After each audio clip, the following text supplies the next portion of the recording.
Hello viewers, আসসালামু আলাইকুম ওয়া রাহমাতুল্লাহি ওয়া বারাকাতুহু। কেমন আছেন আপনারা সবাই? আশা করি ভালো আছেন। আজ আমাদের দেশের না, আমাদের এলাকার মাছ দেখাবো আপনাদেরকে।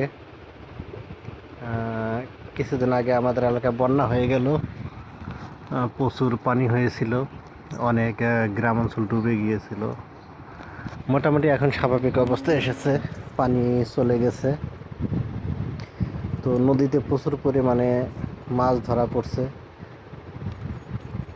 ভিডিওতে আপনারা দেখছেন আমি কিছু মাছ দেখাচ্ছি। এখানে আছে টাকি এবং শৈল মাছ। এই মাছগুলা বাজার থেকে এনেছি 150 টাকা কেজি। সেখানে একজন ব্যাপারীর কাছে ছিল 1 কেজি 700 গ্রাম মাছ, আমি পুরোটা নিয়ে এসেছিলাম। তো এই মাছগুলো অন্যান্য টাইমে 400-500 টাকা কেজি হয় আমাদের এদিকে। তো যেহেতু এখন প্রচুর পরিমাণে নদীতে মাছ ধরা পড়ছে, তাই এগুলা অনেক সস্তায় কিনে আনা হয়েছিল। ডাইরেক্ট কাতলের কোনো নাই, সব মিশেল। এবং ভিডিওতে দেখছেন মাছগুলো একদম ছোট না, মোটামুটি ভালো সাইজের।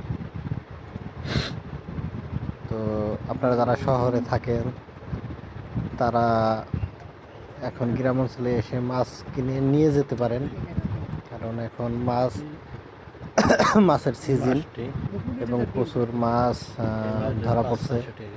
এবং আমি কিছু পুঁটি মাছ এনেছিলাম 1 কেজি, মাত্র 60 টাকা কেজি। পুঁটির সাইজ একদম ছোট না, থামলো না, মোটামুটি বড়ই ছিল। আমার বউ না খরিদ। তো যারা মাছ প্রেমী তারা, তাদের জন্য এটাই সুযোগ। কিছু মাছ হয়তো এখন কিনে সঞ্চয় করতে পারেন পরবর্তী